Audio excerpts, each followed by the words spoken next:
Good evening, ladies and gentlemen, and welcome to the June 5th meeting of the Planning Commission.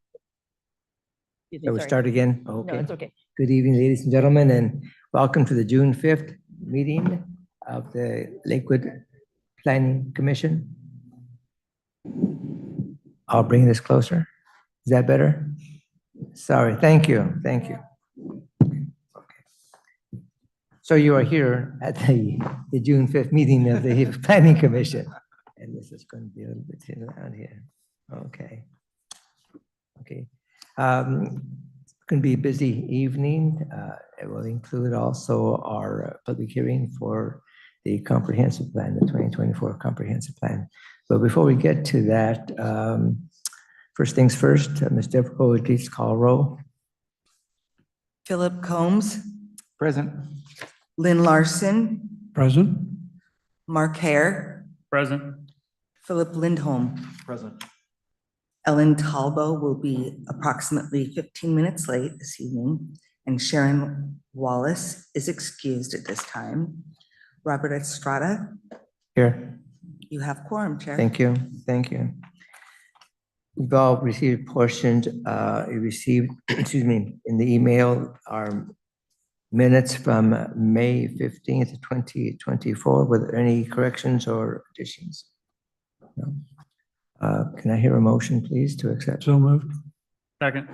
It's been moved by Mr. Larson, second by Mr. Hurd, that we approve the minutes. All those in favor, aye.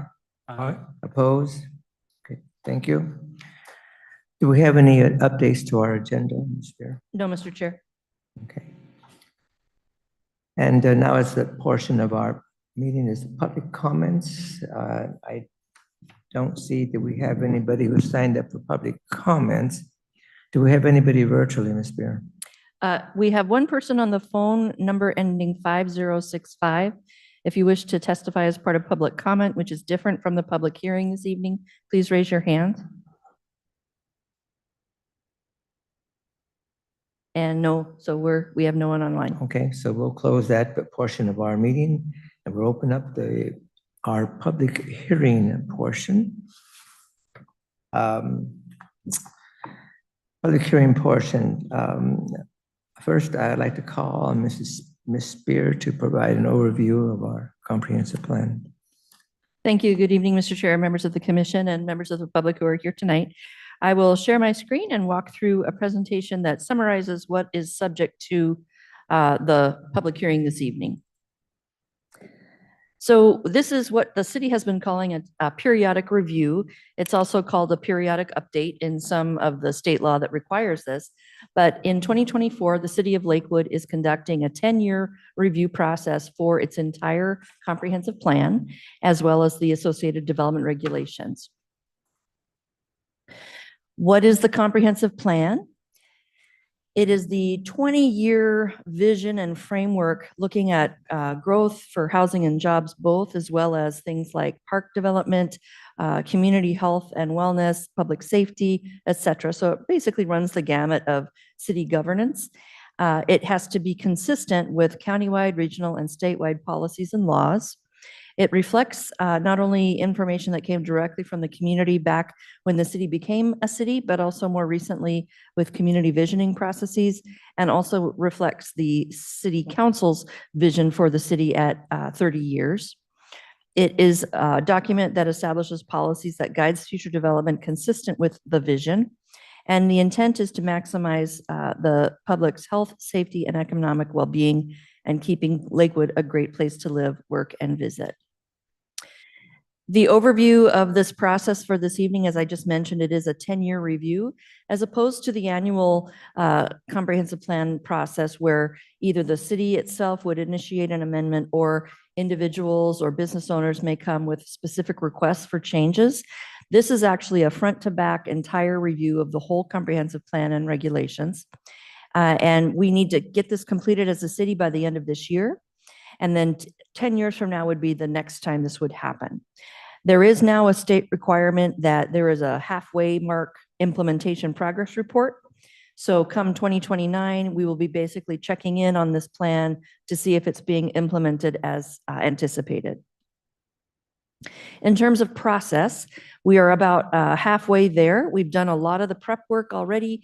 We actually began in September of 2022 with the research and public outreach regarding this process. There's been over 20 meetings here at the Planning Commission, and there've been over 10 at the City Council, just to keep people apprised of the various topics and status of updated regulations or policy ideas to get some initial feedback. We now have also our SEPA Supplemental Environmental Impact Statement, which has been published, and public comment is open for that right now as well. And then this evening, of course, is the start of the public hearing process here at the Planning Commission. Once the commission takes its action, which right now is scheduled for July 10th, but that's subject to change based on the needs of the commission, it would move forward to the City Council. And there will be another series of study sessions as well as public hearings at the council before they would take action to adopt the final product, by the end of this year. I will just note right now, and I'll come back to this several times through my presentation, we do have the hearing published for this evening, but the city is recommending to the commission that it be continued for the next 2 meetings, and I'll explain why.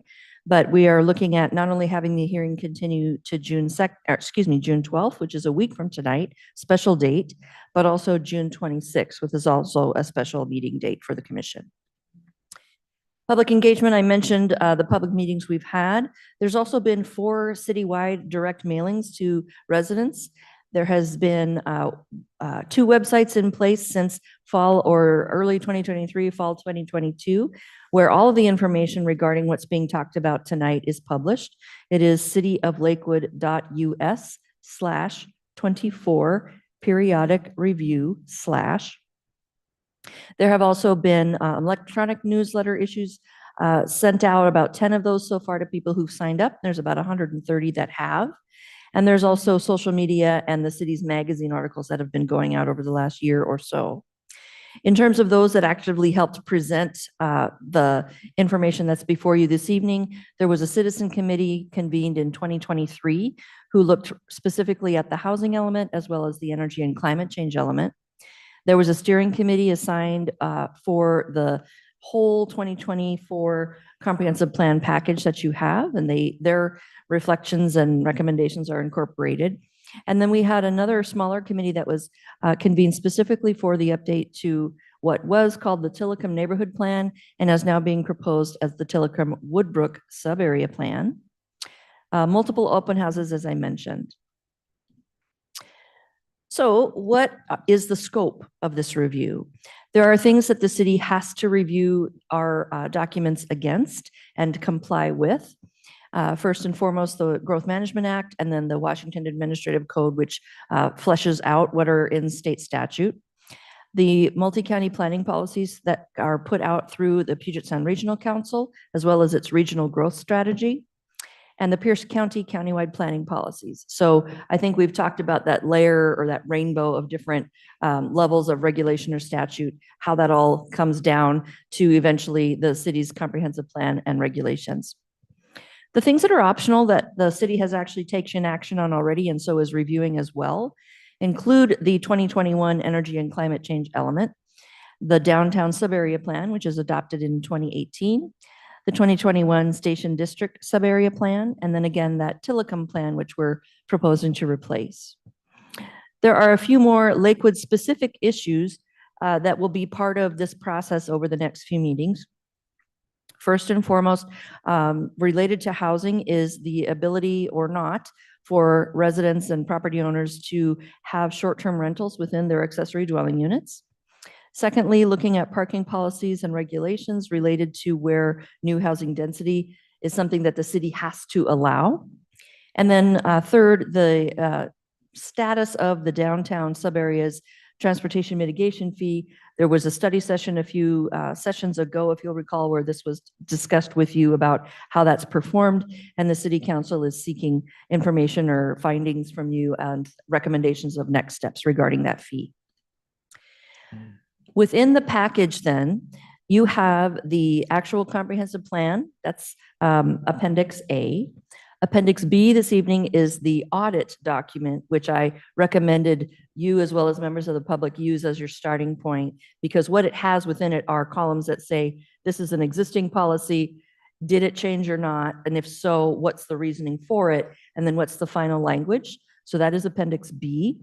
And then you also have the development regulations, all in one document, the audit table, as well as the draft code language itself. You have the draft Tillicum Woodbrook subarea plan. You have also some changes that are being proposed to the Station District subarea plan related to Lakewood Landing specifically, to remove that from the document. And then you also, within the development regulations, have not only the Title 18A, which is citywide regulations, B, which is downtown, or C, which is Station District. There's also the Critical Areas Ordinance, which is in our Title 14. And then again, there's the discussion regarding short-term rental regulation. This very quickly, this was brought to you and then the council last year. The council ultimately asked you to take it up again this year as part of this process. And then there is changes being proposed through state law that was adopted this year regarding public noticing, and those edits are included as well. The supplemental environmental impact statement, as I mentioned, has been published. It has its own public comment process through the Department of Ecology, and the SEPA register is what it is called. However, this is an opportunity, this public hearing, for people to make comment on that as well, should they wish to. And the hearing date or range, I should say, for that is this last Monday through July 3rd. And again, that is found on our 24 periodic review website. There were a number of partners that the city engaged with over the last 2 years to prepare us for tonight. Tribes, the multiple utilities that serve the city of Lakewood, special districts as well, educational partners from the Clover Park School District through the colleges, transit agencies, the health department, WashDOT, DSHS, and again, the PSRC, Puget Sound Regional Council.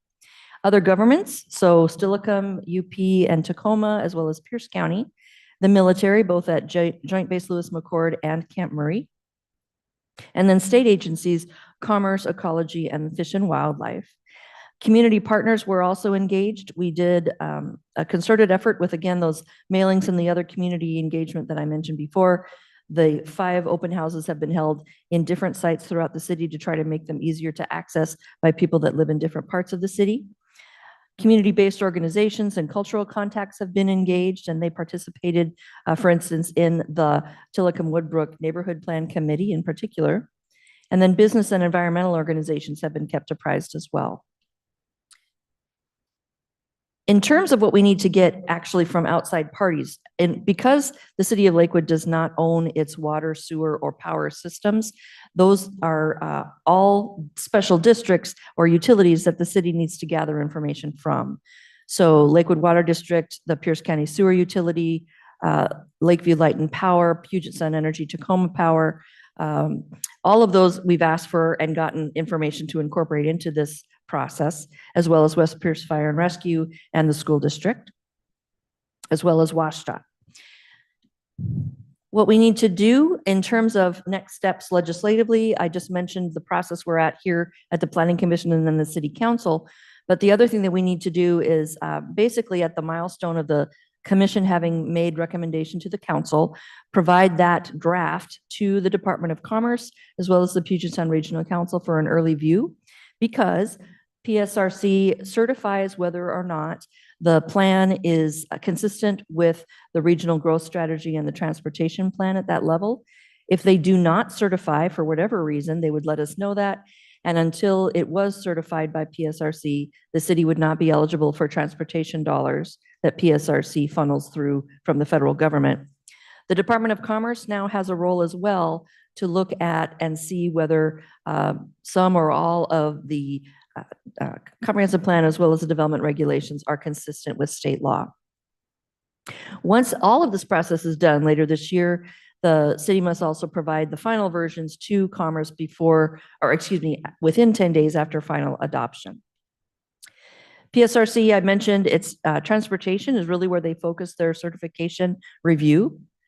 And we have also voluntarily, as I mentioned a little minute ago, worked with Washington Department of Fish and Wildlife We've also talked to WashDOT regarding our transportation element and got their feedback before this came to you this evening. And then the ICLEI, or International Council for Local Environmental Initiatives, they reviewed our energy and climate change chapter as well. Once again, in part because of the stuff that was included in the critical areas ordinance, the recommendation is to keep this hearing open not only through the 12th, but through the 26th of June. And again, I'll go into more detail on that shortly.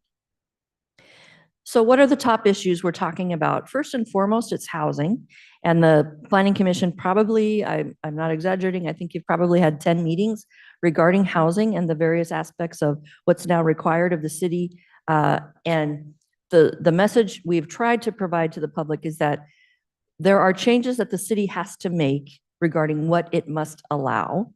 There is nothing in the code that says, private property owner, you have to do X, Y, or Z when this goes into effect. What the have to part of it is the city had to change its rules to allow additional housing. It's up to property owners to decide if they want to actually move forward with that. But what we're doing as well is looking for the first time at not just a total growth number for 20 years, but have it broken out by extremely low, very low, low, moderate income, and then market rate and above area median income. So the city now has to have a specific number it plans for at each one of those levels of affordability. And you'll see that in the documents before you tonight. There also needs to be allowing what used to be the single family areas only, the option to allow middle housing or moderate housing and ADUs within those areas across the city. And then within half a mile of what have been called major transit stops, there needs to be allowed even higher density, because the idea there is easier access to transit. Therefore, we can have more people and less cars living in those parts of the city. The other thing that the city actually has already done, but it was required as part of this process, is establish exactly where emergency shelters, transitional, emergency, and permanent supportive housing is allowed. So that was done last year. The city also needs to go through and review its racial, if any, impacts from its regulations and its zoning. Lakewood is somewhat unique in this process this year because we are a city that is only 27 years old. So there has been very little found in terms of actual racial impacts from the city's zoning or regulation. It may have come from pre-incorporation. And if you look at land use patterns and past CCNRs or covenants and restrictions that were since outlawed, they were overtly, exclusively, or explicitly racist. None of that has happened while the city was a city. So recognizing, though, that there are those past trends in land use, the role of the city now is to try to counteract that, encourage and incentivize things that equalize opportunity to housing throughout the city. I talked a little bit already about the allocation of population by area median income. These are the actual numbers. The total number for the city to plan for of any type of housing unit, and that could be anything from an apartment to a single family detached house, of almost 9,400 units. But that is then subdivided into these various numbers for the different area median income levels. And that is all reflected now in the comprehensive plan. And then the other point to make is that already we have those two larger sub-area plans, downtown and Station District, where they have their own growth targets that were assigned when those were adopted. And out of the total number of housing units, about a quarter have been targeted for right here in the downtown, about 20% targeted at the Station District, and then the remainder would be through the rest of the city. In terms of jobs, it's a huge number. It's almost 3/4 of the jobs are targeted for the downtown, 13% in the Station District, and then another 13% throughout the city. What does middle housing and what does accessory dwelling unit mean? Middle housing is basically duplexes up to cottage housing, including some types of apartments. And so these are the types of things that now, under the new state law, the city of Lakewood is required to allow within what have been single-family locations in the city up to this point. And the way the state law has set this up is that within Most of the city, it is 2 or more units per lot. The city is proposing 2. But if we're within that smaller, shorter distance to a transit area, there can be up to 4 units if it's close to that major transit stop. For accessory dwelling units, that's things that most of us are more familiar with just off the name. It could be perhaps something that is in part of an existing standing single-family home, the basement, the attic, or something else. An attached ADU is something that could be like an addition to that standing single family. And then you could have quote detached ADU, which is its own structure, but on the same lot as the primary residence. So with the new state law, city needs to allow at least 2 ADUs on a legal lot, and it could be any combination of this list here. And duplexes, triplexes, townhomes, and multifamily structures can have ADUs as well. So bringing us to a map, which is the zoning map, or excuse me, the future land use map that's being proposed as part of this package. The colors designate different types of land use.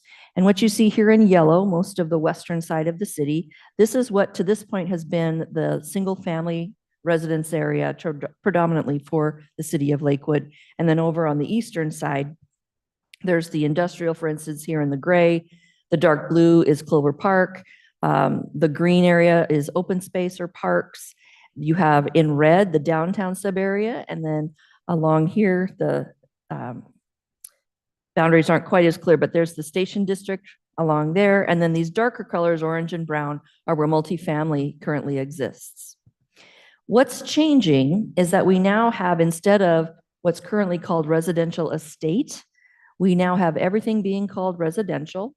And you have, rather than R1, 2, 3, and 4, you now have residential and then perhaps residential transit, depending on if you're close to major transit stop. All of these areas in yellow is where you would have the ability to have multi ADUs, or you could have middle housing brought into what has been single family areas up to this point. And then in these areas that it's a darker yellow and also has these purple stars, that is where even additional density is allowed because of the proximity within this kind of U shape in this map of where bus rapid transit is planned for to come down from Tacoma into downtown and then back up out to ultimately TCC's campus. But also down in Tillicum, there is at this point a planned sounder station down there. And so right next to that, there's also the ability to do that higher density. If you look down here at the figures, with the change to the additional number of units under the single family in the past, plus what happens in the transit areas, in theory, you could have up to about 7,200 additional units built in the city. Much of that is in the R3, R4 downtown, which is the CBD district, MR1 and MR2 zones. And then on top of that, a little bit more density in those darker yellow areas because of the additional units allowed. Sub areas I mentioned, but very quickly we have the downtown and the station district in place. What's changing in this proposal is that we have a Tillicum plan right now, but we're proposing to add Woodbrook to that. So it's bridging the gap between Woodbrook and the rest of the city and across I-5. But there are a lot of expressed desire by those that live in both areas to do this and to recognize both parts of the city as needing additional attention and care, if you will. So that's reflected in what's in the sub area.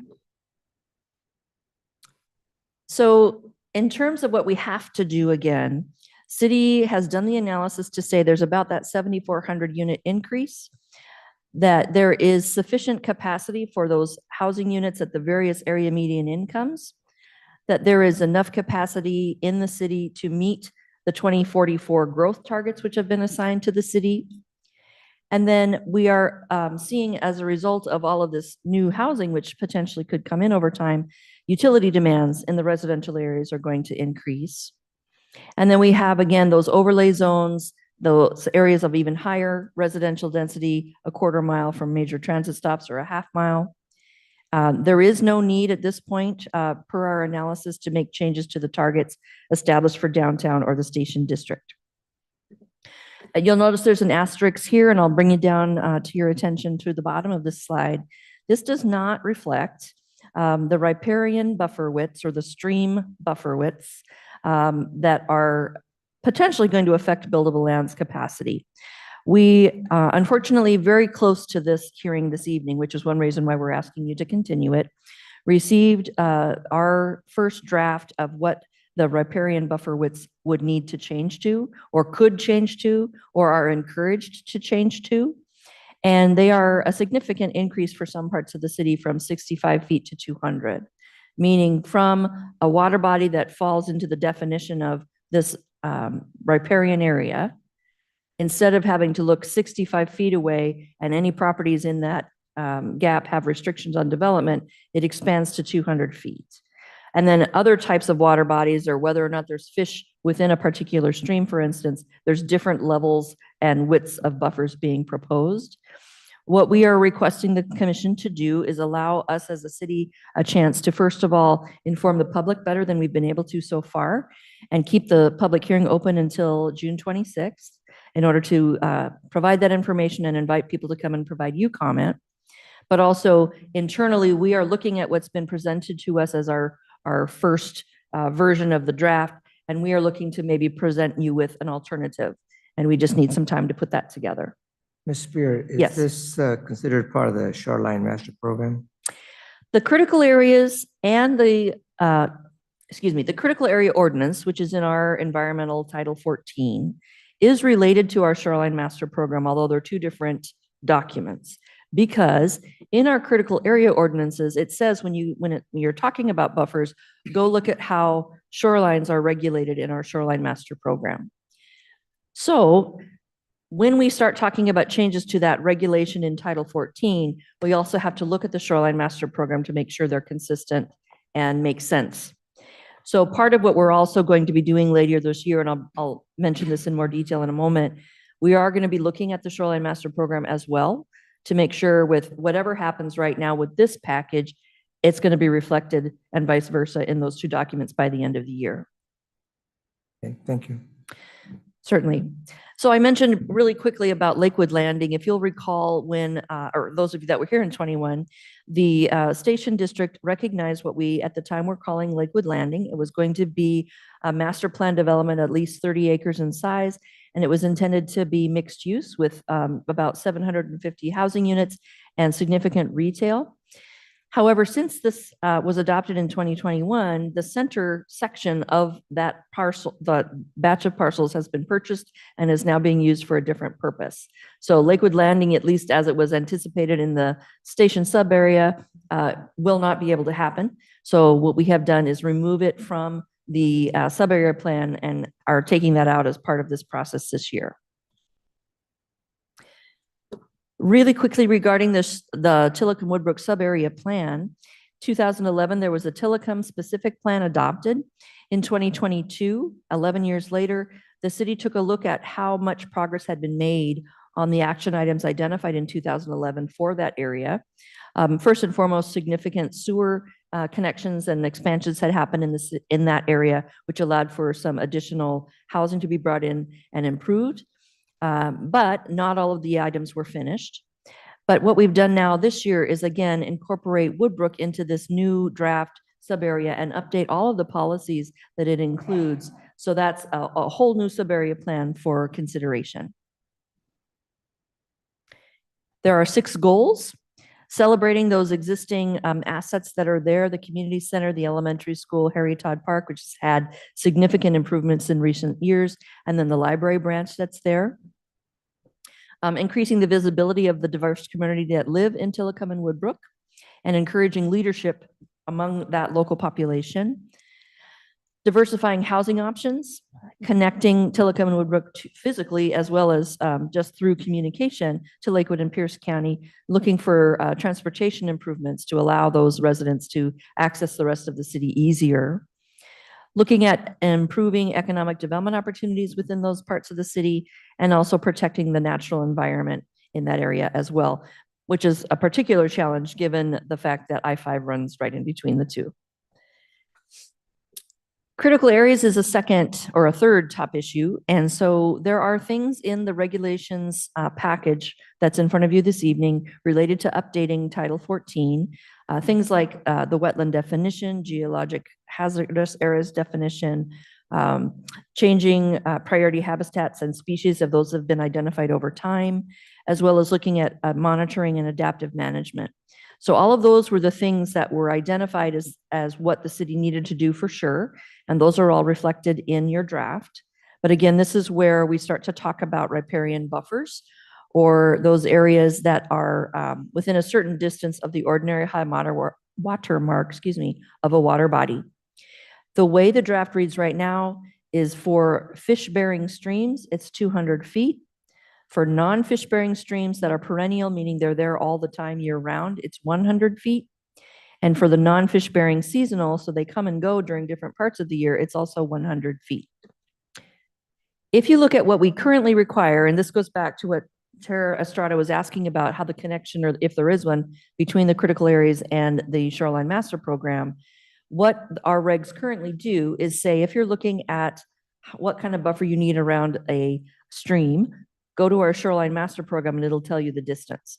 So this is the distances currently included in our Shoreline Master Program, as well as the designation of the type of land around different water bodies in the city. They could range from conservancy as a land designation all the way to urban park or shoreline residential. But those are in different parts of the city as they stand. And as I mentioned, we have a range here based on the type of area of the city we're talking about and the type of water body we're talking about. Shoreline residential right now is 65 feet. Being around Clover Creek is also there, but both of those may be reduced with enhancements to the remaining buffer. The urban bank is at 100 feet, but that can be reduced on certain conditions. And then for conservancy and natural, it's currently at 150 feet. This map, I know it's very difficult to read, and I apologize. There was just no way to try to get this whole city view in front of people at a higher detail. But the point of what we're trying to show you here is, first of all, these areas in red are creeks that are fish-bearing within the city of Lakewood, according to Washington Fish and Wildlife. And as a result, they are proposed to be at the 200-foot buffer. Then you have the non-fish bearing areas in yellow. You have the shorelines of the state, which are some of the lakes, or the largest lake in the city, It has to be a certain size for it to qualify. And then there's also ones that at this point, the city doesn't even track. So if I were to go back up, you would see there's really nothing in this part of the city that recognizes a stream. However, when you go back to the next map, there are. And so there's development here actually that would be potentially significantly affected by these new buffer widths, whereas in the past, this has not been an issue for them. So this is, again, reasons why we really want to take a closer look at this as a jurisdiction and come to you with perhaps a third alternative to what's being proposed in the draft versus our existing buffer widths, which are 65 feet or 150 feet. So the options, if you were to want to move ahead with this come July 10th or whenever you're ready to take action at this point, would be to leave the current buffer widths as they are, which is part of the no action alternative. Second would be to look at the guidance buffer widths that the Department of Fish and Wildlife have proposed, which is that 200-foot, 100-foot. Or third, come up with a different buffer width approach as long as it is justifiable through analysis of best available science, as well as in light of other policy and statutory requirements. So this is where the city is putting its head down and nose to the grindstone to try to provide to you a third approach, and why we're asking for the public hearing to be extended through June 26th for us to finish the work, but also for the public to be notified about this change. The Shoreline Master Program has already been talked about a couple times, but as I mentioned, this is going to be open strictly for a review of whether it and the Critical Areas Ordinance still work well together by the end of this year. It will be done separately from the current process, but by the end of this year, hopefully that will be taken into account as well. You at this point would be taking this up probably in mid-September. A third or fourth item, I can't remember where we're at, is the short-term rental regulations. So for those of you who are not here in 2023, the council took a look at what the Planning Commission had recommended, which was, given the fact that all of these additional ADUs can now conceivably be built under these new rules that we've just been talking about for housing, should the city allow those to be used as short-term rentals, i.e. Airbnb, VRBO, whatever it is. Short-term rental is defined as anything less than 30 days. So this is the idea: is you come in, you rent it for a couple of weeks while you're on vacation, or you're here for work for a month, et cetera. It's not that long-term rental property type of process. The Planning Commission talked about that last year. They recommended allowing short-term rentals in ADUs, but it was a split opinion, and there were several different positions provided to council for their understanding of the discussion. City Council said, we're not going to take action on this in 23. We want to see how all of this ties into what we're now talking about, the 24 comp plan process. And so everything that was first talked about by the Planning Commission, they are asking you to reconsider, particularly since there's 4 new Planning Commission members. So you may ultimately have the same recommendation to the City Council, or it may change based on the change in the Planning Commission. The downtown Savaria package, really the focus for this and the request from the council to you is to talk about the transportation mitigation fee and your recommendation to them, and figure out if you want to form a specific recommendation of alternatives or continuing to use the current transportation mitigation fee, which has been presented to you in recent meetings.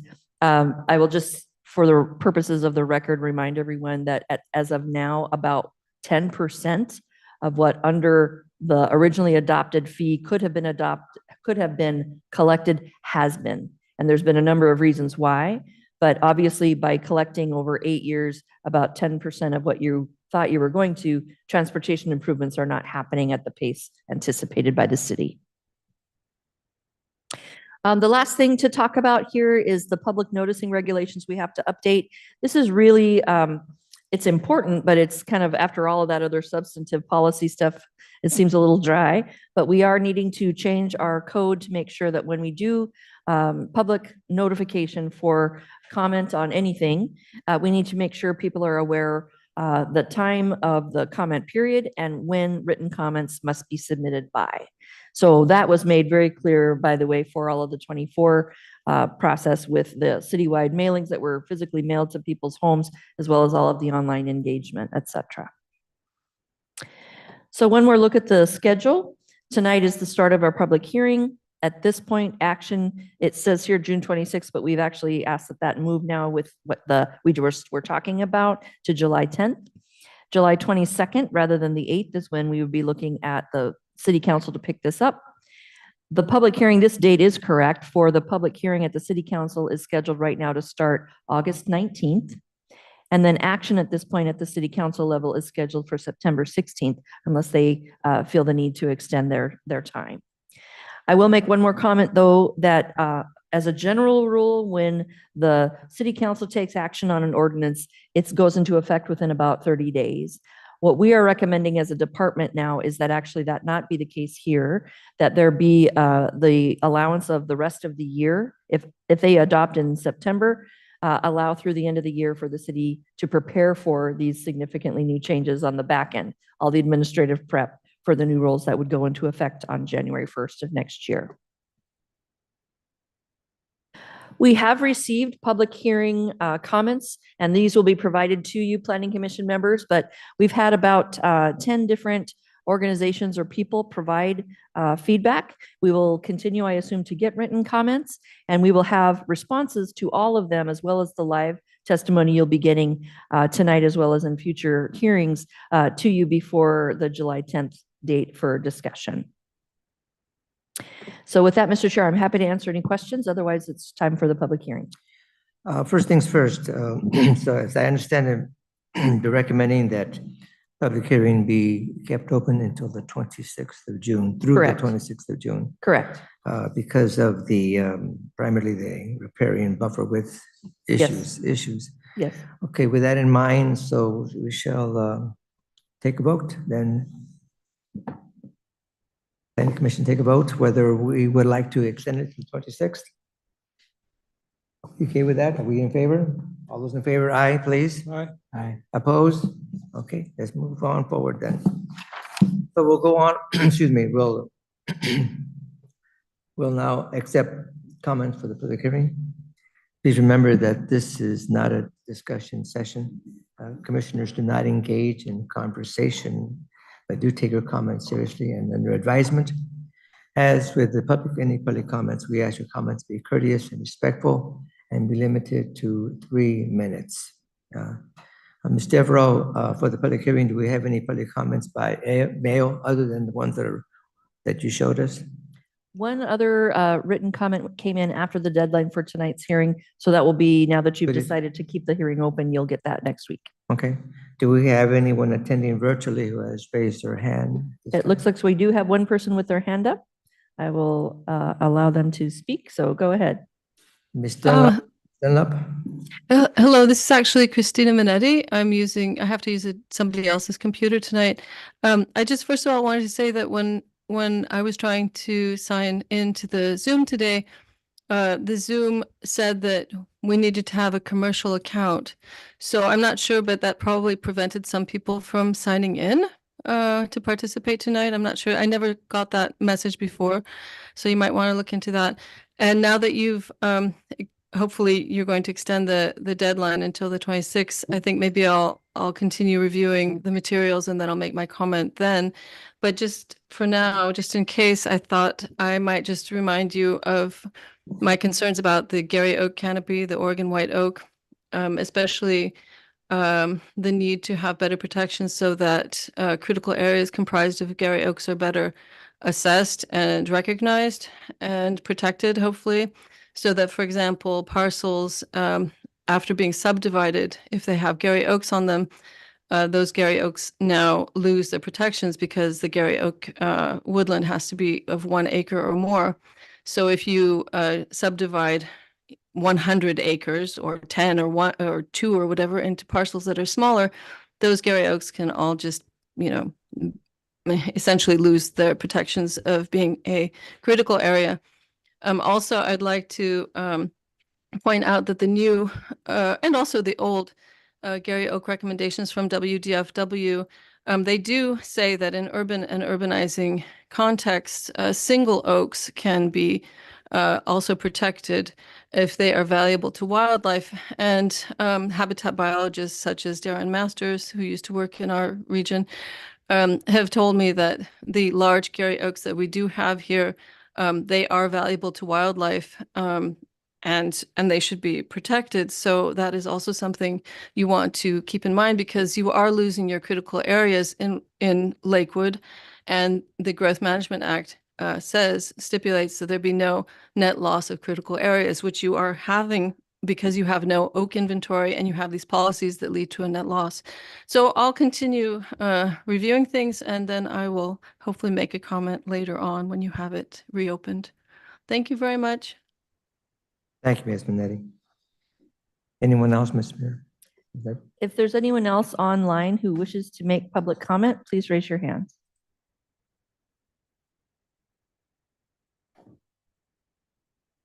I don't see anyone else online, Mr. Chair. Okay, hearing none, let's proceed to the in-person comments. As I call your name, will you please come forward to the podium? Again, state your name and the city of residence. Mr. Philip Verdetti, excuse me. Yes, I passed. You passed? My question is, Okay, well, thank you for coming in, Lisa. Mr. Walter Neary.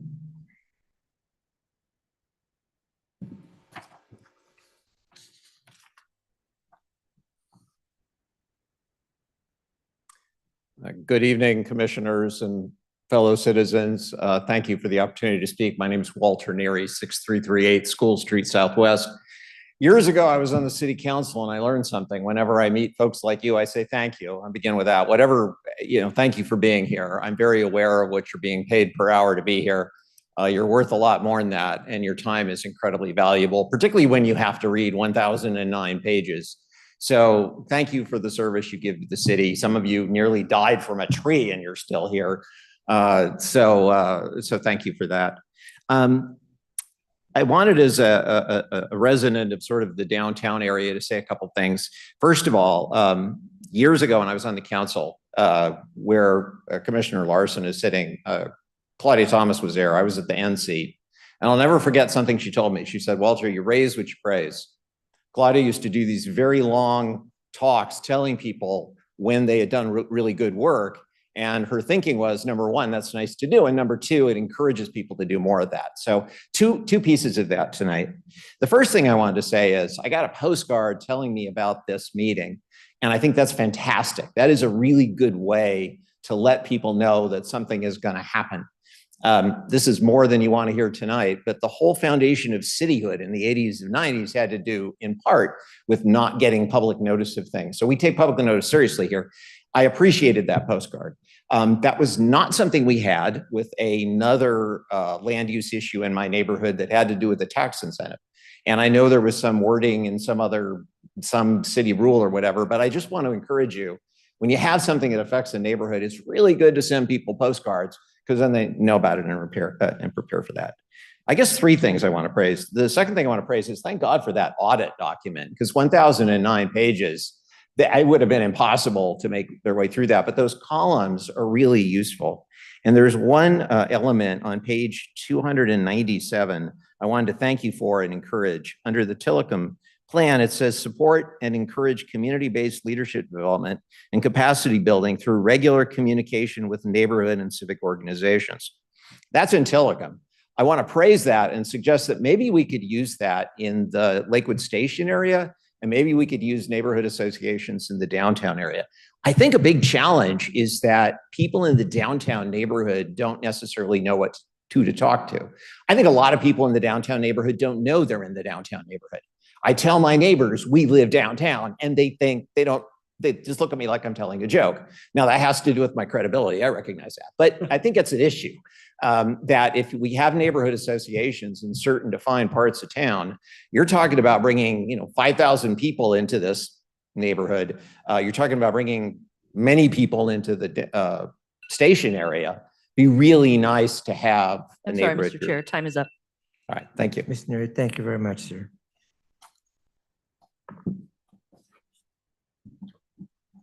Cindy and John Gardner together. Okay, will you please come forward to the podium?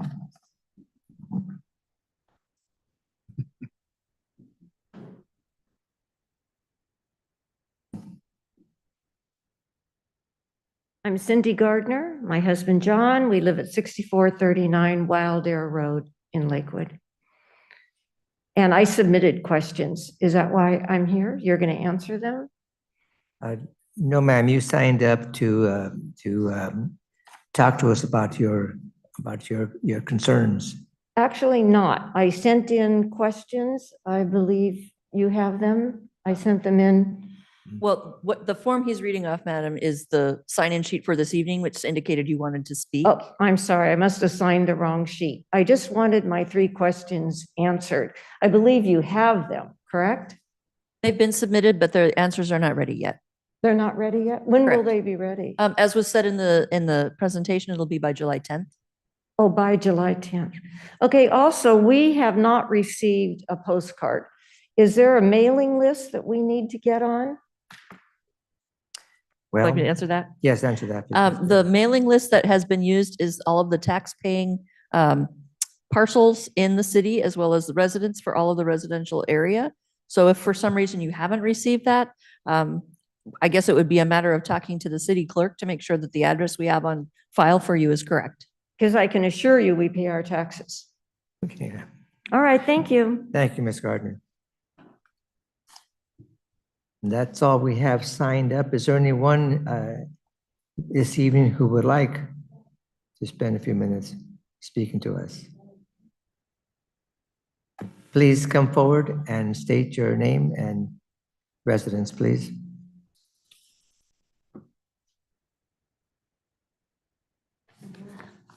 I apologize. I did sign the paper out there, but it must still be out there. I am Jan G. and I live at 11009 80th Avenue Court Southwest in Lakewood. And I'm not an expert, I'm not a developer, I'm just a citizen who has lived here from before cityhood and after cityhood. And I have a vision for my community. And I'm not seeing it within the plan. And I understand that probably my vision is more detailed than the plan is intended to be. But then it is the big zoning that really guides then what we do within those zones. So my first comment, and I didn't realize we're limited, so I'll probably not get everything in here, is I don't see our city core. I don't see the focus of where we build community as a central point. Is it here? That's what I thought it was when we voted to build this beautiful building, or is it up at the plaza where our rat-infested Lake Terrace Playhouse is, but a beautiful brick road? Or is it going to be out at the H-Barn? I don't know. We have so much going on in our community, and I'd like to see us build the focus core center and then build out into our neighborhoods. The other is that I was disappointed with the definition of the arts. The arts are more than the multicultural dancing and festivals on the Brick Plaza and the art on the electrical boxes. It's live arts, and we have a dying, beautiful asset, the Lakewood Playhouse. Because since the transit center has moved there, crime has invaded that area. And many of us are concerned about parking our cars there at night. I lived in Tacoma when we had a rat-infested playhouse. It was called the Pantages. And we had a vision. And I was part of that vision. And look at it today. We have a beautiful multicultural center with restaurants, community gatherings there. Let's have that vision for Lakewood, because we can do that too. The transit center, I think, needs to be moved out closer to where the Fast Rail Center is, to move the crime out of our shopping area and our current playhouse. And it was sad to me to see Barnes and Noble, and I know it's going to be moved, but the expansion of the apartments, I'm told the military can't even move in those new apartments because of the crime rate. Thank you very much. I know, Lucy. and I'll submit some written comments with my others. Thank you. Thank you very much. Is there anyone else who would like to speak before the commission? Please.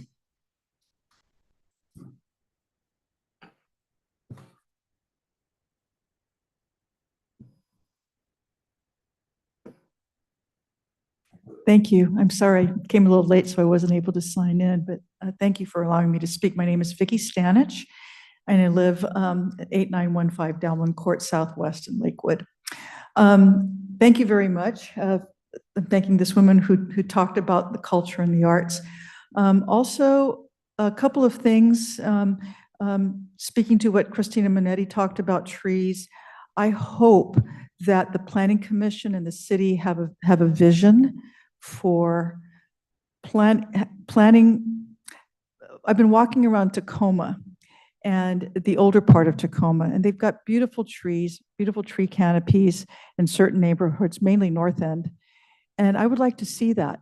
And, you know, not just building sidewalks and without any thought, with trees that will eventually mature and make our city more beautiful. And again, I would like to appeal to you to consider daylighting the creek here and near where Barnes and Noble is. I think that could be like a focal point. and like the woman here said, to build out. And maybe we should have like a committee of landscape architects to help with the creative aspects of design in the city, because I get the feeling, and I'm, with all due respect, I get the feeling that some of our cities designed mainly by real estate developers, civil engineers, and lawyers. I don't see the creative sense to the design of what's going on in our city with sidewalks. And anyway, I just wanted to put that out there to please try to have a vision, maybe to have a committee of design architects and landscape design. Thank you. Thank you, Ms. Danish. Is someone else? Who you want to? Please, and then you'll follow. Thank you. Mr. Philip Federer. My name's Philip Federley. I live at 8606 Northway Southwest next to Fort Steilacoom Park. So I'm thankful for this opportunity for the comprehensive review. We saw a lot of changes. We've lived here 10 years. We saw a lot of changes. And it came to a meeting outside here in the hall before the Elwood, I think, or Elwood or Angle Lane, or the new path in the park before that construction, the roundabout on Elwood and the new construction in the park. And the person told us, my wife and I, we don't care. We're not here to listen to what you have to say. We're here to tell you what we're going to do in the park. And I'm like, right down the street, there's a sign on somebody's private property that says public notice, and they can't even do something on their private property without giving public notice. Why isn't the city required to give the courtesy to the public? So I'm glad you're doing this. Maybe you had a comprehensive plan in place before all the improvements in the park were made. We think they're not improvements, but some people think they're improvements. Putting lights in a park where you're not supposed to be there at night doesn't make much sense. And then you cut our electricity. We're going to reduce the electricity by a small amount to make up for all the new lights we're putting in the city, is how we see that. So it doesn't make much sense, but that's what was done. A lot of money was spent to put lights in and to make some what people call improvements to the park. So thank you for this opportunity. My other comments are, it seems like Lakewood is overtaxing businesses, driving businesses out of the city, and a lot of businesses have closed in the last 10 years. You get less revenue. So, that's debated, but it seems like we're not getting what we pay for in our taxes. Our drains are clogged, the streets are crumbling and falling apart, full of potholes. I've rebuilt my truck several times. I've had it for 15 years. I keep mine a long time, but the streets do a lot of damage, and the salt on the streets. I mean, with the drains not draining, I just completely rebuilt my truck. It's all corroded because the drains are still plugged and they don't drain. And I have a photo of it, a video. It's like the new lake in Lakewood. That's not a permanent lake. It's temporary whenever it rains on Northway. And 4 drains and it won't drain. So we would, hope that the city would look at that and look at improving some of the, maybe something you can do to force landowners to not have vacant, rundown houses all through. In our neighborhood, we're considered one of the areas of importance next to Fort Steilacoom Park. I don't remember the exact term. It's the Lakewood Center of Municipal Importance. We're in the purple here, and that's what my question was going to be about. But we have a lot of rental homes that are vacant. Somebody purchased them, they leave them sit there and they're run down, moss all over the roofs, garbage in the yards. It would be nice if the city would look at beautifying our community by requiring people to take care of their places. Thank you. Thank you, Mr. Federley. Ma'am?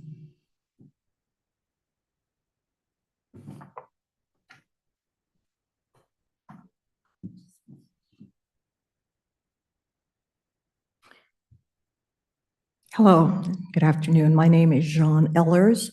My address is 7902 93rd Avenue Court Southwest in Lakewood. I'm concerned. We have strange housing going on. Our single-family residency seems to be being invaded by commercial homing, if you will, stepping in. I live in a cul-de-sac, and the Oak Brook area is just full of cul-de-sacs, and that's always been pretty wonderful. I was there long before we were in the cityhood also, when we were a county. And so with that, I'm disturbed that only 2 houses away, immediately in the cul-de-sac, as soon as you drive out the street, you see another long ramps with homes that are now being transformed into homes for people to live in. And my problem is not that the people are there, but the transportation within cul-de-sacs and so forth certainly has already started to change. We've never had anyone come into the cul-de-sac and do wheelies and that sort of thing. And it's just, community will be lost. This is absolutely a selfish thought of mine. I've talked to the people in my cul-de-sac and took my one little cart around and put it in front of their rings, where you ring the doorbell so that they can see what meetings are about, because they don't all seem to know. But I'm very concerned that the word is being allowed or to change residency. I don't believe I voted for that. I've been here for a while, and I do vote. And I don't appreciate what's going on in the community. Everywhere you look, the ugly long ramps. Hey, I'm 78 years old. I don't know how much longer I'll be able to run up and down, but I certainly don't want to take a community that's established and suddenly I'm responsible for having ramps all the way out to the street, which frankly is an eyesore. Thank you for letting me share that. I surely do hope that that word, we're allowing the people to change from a single family, or I guess R1 into R2, 3, and et cetera. I believe we should have known that things changed. We didn't. I didn't. And I do stay tuned. Thank you very kindly. Thank you, Ms. Ellers. One last chance. Anyone else like to speak? No? So, ladies and gentlemen, the public hearing portion is now closed actually for this evening, but will stay open until the 26th, as we indicated earlier. Want to thank you all for those who have come forward and provided some information for us to consider. We do take your comments seriously, and we'll take them under advisement also. So we'll move on to the unfinished portion of our meeting, which is a discussion of the draft comprehensive plan periodic review. So we have a lot to consider this evening, and first I'd like to ask the commissioners whether there are any areas of concern that you would like to express at this time.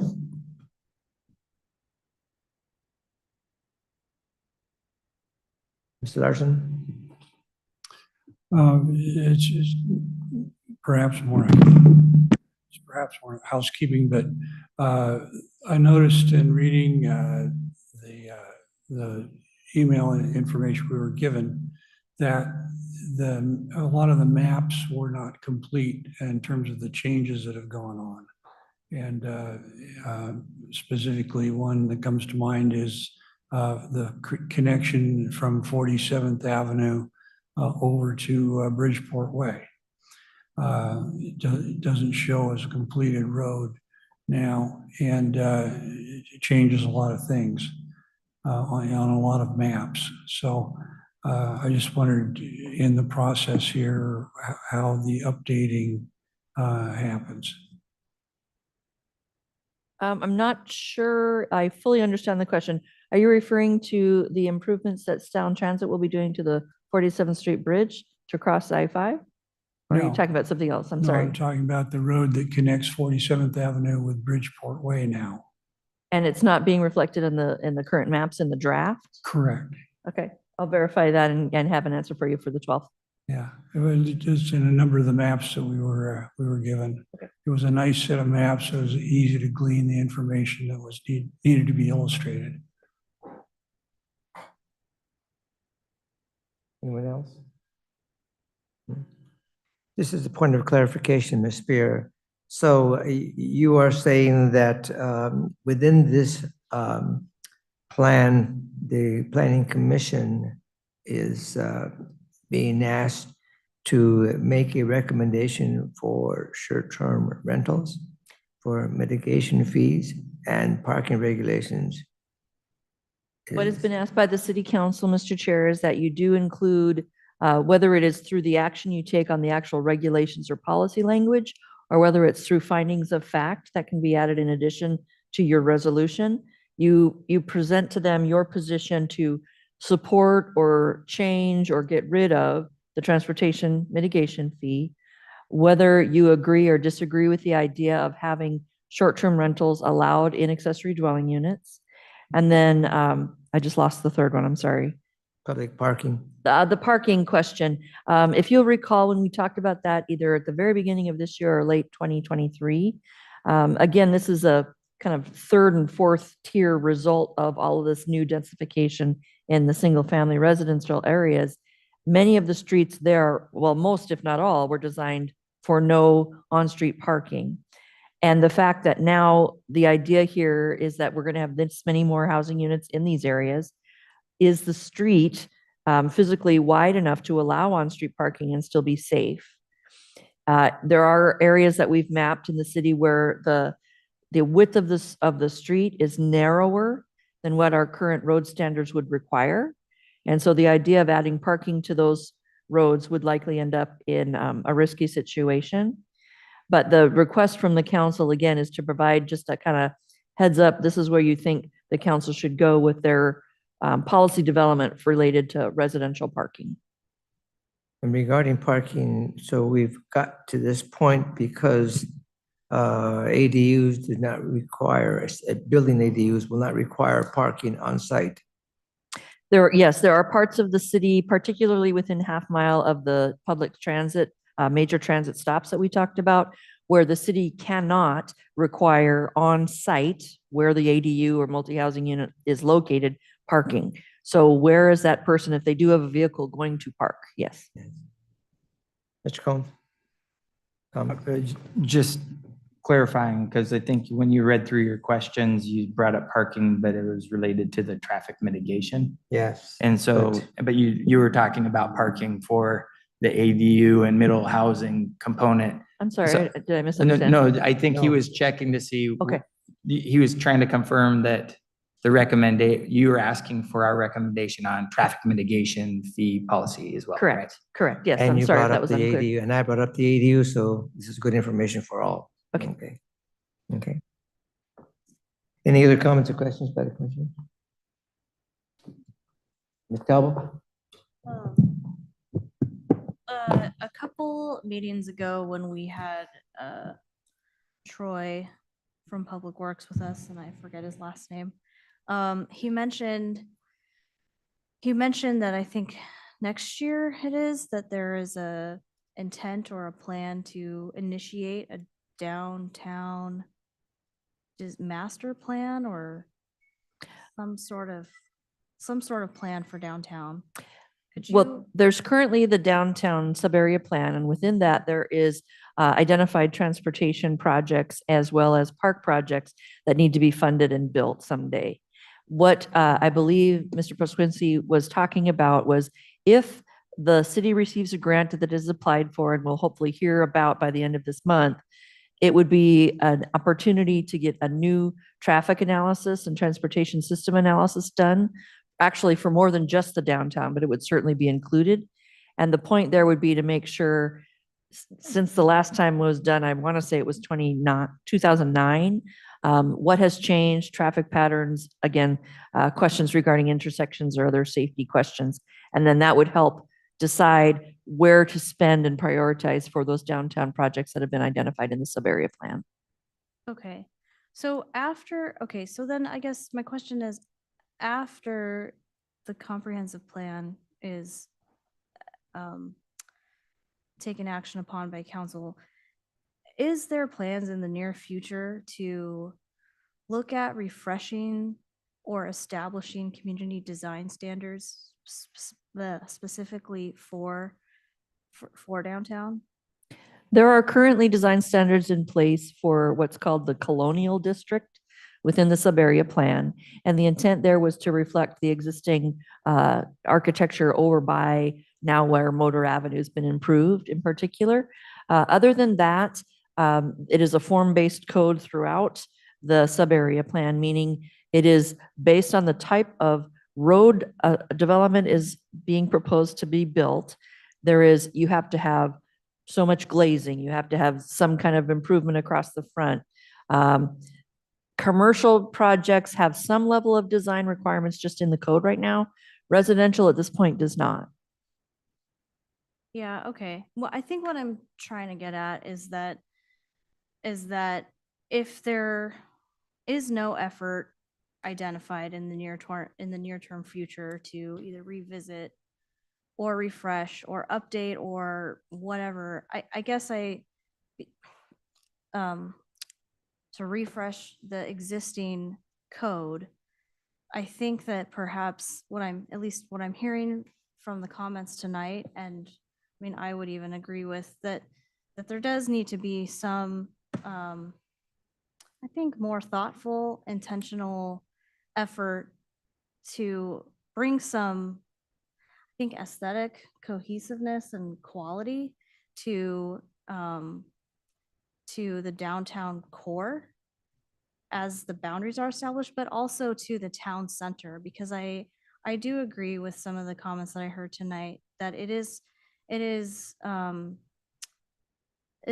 can be nebulous to distinguish what is downtown, and that goes to, I think, what I've heard your comments in the past about there is no there in Lakewood, and so trying to establish that, and so that's why I look to community design standards, streetscape plans, corridor plans, that provide a framework for a framework and a set of a vision for development to look to, because those types of planning tools, I think, gives the development community, but also the neighborhoods, a sense of place, sense of security, sense of environmental quality and livability. And I think it just helps establish a sense of neighborhoodness that is missing in the commercial areas. So that's all I wanted to say. Thank you. Thank you, Ms. Delbo. Anyone else? Okay. Well, thank you for those comments. Now we'll move on to our new business. Ms. Spear, please. Just a reminder for you all that we do have an unusual schedule for meetings in the month of June as well as July. Normally you would meet again 2 weeks from now. However, 2 weeks from now is Juneteenth and the city hall is closed. So what we are doing is actually meeting 1 week from tonight on the 12th. And then because of July 3rd being the night before the 4th, we are asking that you be here on June 26th rather than July 3rd. So in June, you have 3 meetings, and they're also, other than tonight, on unusual weeks. So please just note that. And then in July, because July 3rd, there is no meeting, the first meeting of that month for you has been scheduled for July 10th. And that is where, at this point, you would be taking action on the comprehensive plan package unless you need more time, and that's up to you to decide. Okay. So under new business, the preview of work to update Shoreline Master Program. Oh, I'm sorry. The Shoreline Master Program, we've talked about a little bit already. We did? There's really nothing more yet that I can provide to you. I'm Okay. sorry. So our next steps are, again, as you indicated, the special dates for our next meetings. And we asked, Spokey, are you available this evening? Thank you.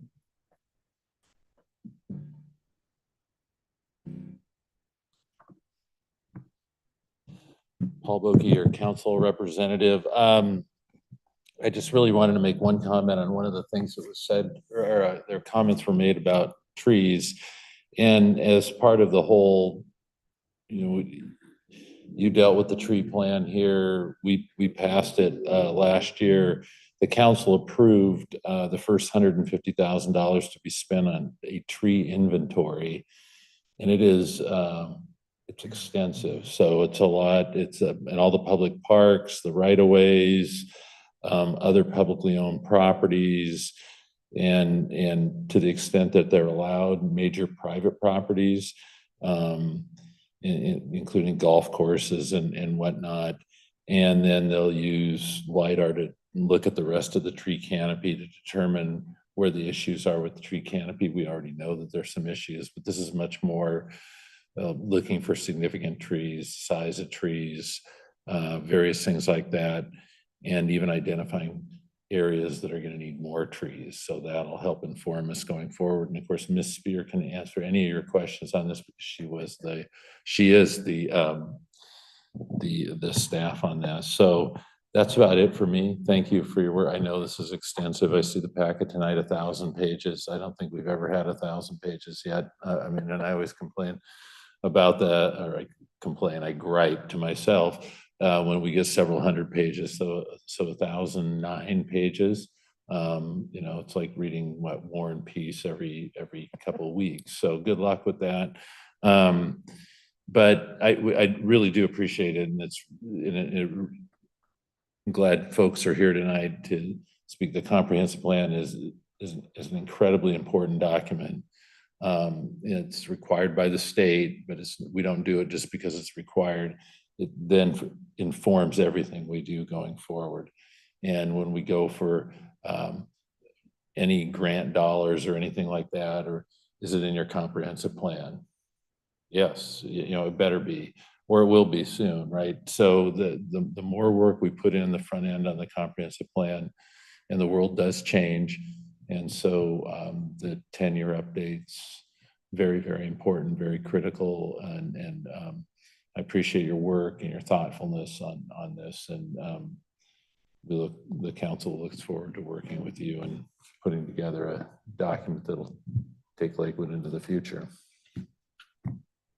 Appreciate your words. Thank you, Mr. Wilkie. Thank you. Anything else from the commissioners for the good of the order? From staff? No, Mr. Chair. Therefore, declare this meeting closed. Thank you all for coming. Thank you.